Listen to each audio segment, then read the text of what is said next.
G'day guys, Clarkey here for the second time today, this time with my tipping video. If you didn't see earlier today, I released the round 8 wrap up because I missed it yesterday. Before I start guys, this video is sponsored by LSM Sports. My friend Luke Lombardi, he's an accredited NRL player agent. If you'd like to check him out, follow him on Instagram at Lombardi Sports. Starting off round 1 guys, we have the Titans versus the Sharks. Now for me, the Sharks should win this. Storm forced them to play the full 80 last week, and they were right up for it, and they played the entire 80 minutes.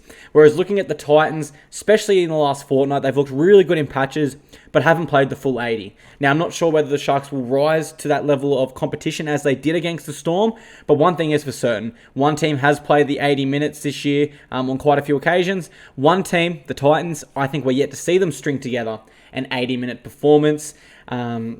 I think Tyrone Roberts is a huge loss for the Titans. Obviously, they're standing in captain. Now, Ryan James is gone, so I'm going to have to tip the Sharks by 8 here. Tigers versus Panthers. Great matchup, one we all love to see. One with bad blood now also. This game came down to the wire earlier this year. We saw the Panthers get up by 1 point, but I like the Tigers here. I liked them in the first matchup, and I actually thought they were the better side on the night. Probably unlucky towards the end there. Looking at the two teams' form since their meeting, I think the Tigers have improved a lot more, been able to stick to a more consistent game plan, which I think they'll be able to implement over the Panthers. Also, defense continues to be a bit of an issue for the Panthers here. They have tied it up in recent weeks, but they're still up around 30 to 40 missed tackles on average in the last 4 or 5 games. So I think it's going to be another close one, guys, but my heart tells me the Tigers will win this one. I'm going to go by 2 points. Sea Eagles versus Broncos. Sea Eagles actually the home side here. A little bit strange there. I like the Sea Eagles here. This is actually the first time I've tipped them all year, and I get so many comments saying I'm not a... I must hate the Sea Eagles, whatever. And you'll notice a couple jerseys are missing behind me. They all bloody fell down. But look at this, guys. 2019, fully signed by the whole team. Shout out to Manassi Fainu, their young hooker. He got the boys and sorted that out for me. So I don't hate Manly, guys. It's just... I'm not sure. I just haven't tipped them this year. It's strange, and I'm breaking the curse now. I'm tipping Manly. Look, the main reasoning I'm tipping them, I don't care Tom Trbojevic is out. I don't care Daly Cherubins is out. I don't care Lachlan Croker is out. I keep counting this side out in 2019 due to injury. And I'm not sure how many games they've won, but they've certainly won a lot more than I've tipped them. And I'm sick of tipping against them purely because of injury. This is a side that can adapt and play flexible football under Des Hasler, not only with injury, but throughout a game. You watch when Api Coruscant is on the field. They play very direct. They play through the middle through Martin Tapau and Anfanua Blake. And when Manassi Fainu comes on and adds that late spark, he gets them on the front foot, and then that's when the halves, like Daly Cherubins before he got injured, Kane LG get involved and really spread that ball wide. They're so flexible and adaptive. I'm going to tip them. I think Magic Round minimises the home ground advantage so much to the Broncos. Purely because there's just fans from every single team traveling there. So no more tipping against Manly, guys. I'm going the Sea Eagles by 4 points. Hopefully that gets me some love from the Sea Eagles fans again.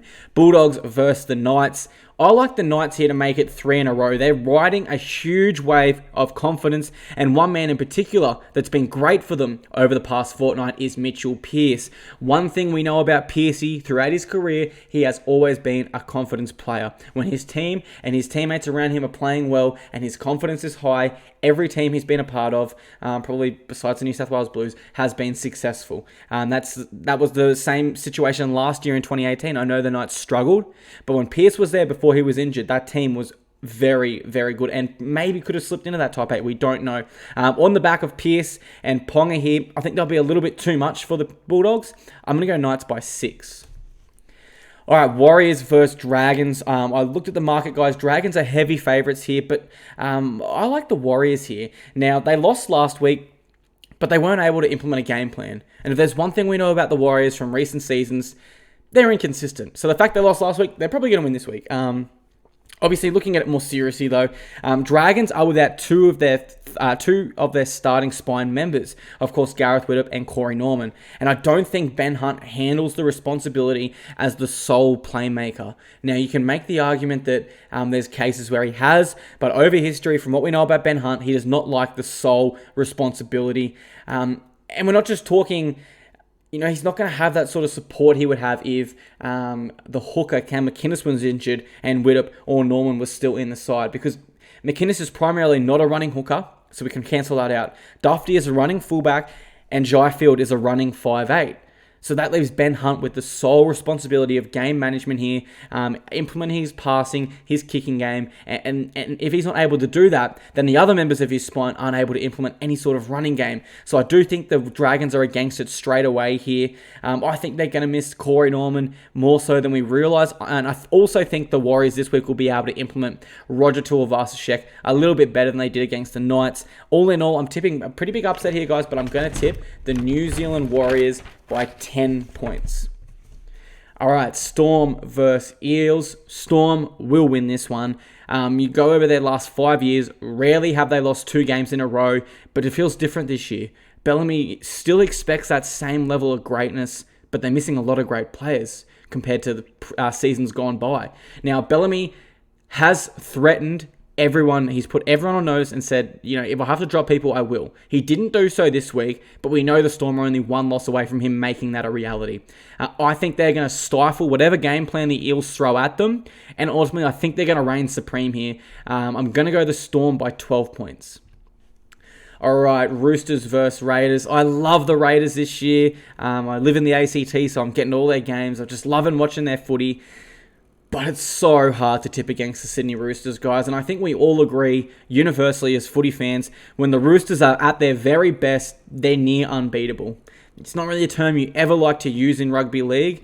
But I would like to ask the question, if you guys are still here and could leave this comment, what is the most dominant football side you have ever seen in your lifetime? For me, it probably is the Sydney Roosters from last year and this year. So we all agree that, but the Raiders are going to be right up for this one because we know the Roosters are the team you sort of assess and test yourself against to see sort of where you're at. So I think they're going to be right up for it, but I think ultimately the Roosters have a few too many strike weapons, particularly out wide, and game managers like Cronk and Keary. I'm going to go Roosters by 1. Last game for the round, guys, Rabbitohs versus Cowboys. Rabbitohs should dominate this one. I think they win pretty convincingly, to be honest. Now, their middle is where they win games. And when you take out a man like Josh Maguire, the Cowboys' workhorse, who has stood up so much and been so underrated this year, you really will miss him in the middle. And I know people will counter that with, well, they have Jason Taumalolo back. Okay, but he's not primarily a defender. He's an attacking weapon, and boy, is he probably the best in the game at it. But he's not known for his defense and racking up big numbers in tackles every single week. On the back of that, I think their halves are playing a little bit better, a lot better. Adam Reynolds and Cody Walker, and if they are able to win the middle, I see it falling apart pretty quickly for the Cowboys, and I'm going to tip the Rabbitohs by 20 as my last tip. That's my tips for round 9, guys. Thank you so much if you tune in for the video. If you can get to Magic Round this week in Brisbane this weekend, I hope you enjoy yourself. It should be a blast. With that being said, guys, let me know your tips in the comments. Thanks so much for watching. My name's Dane, and I'll see you tomorrow.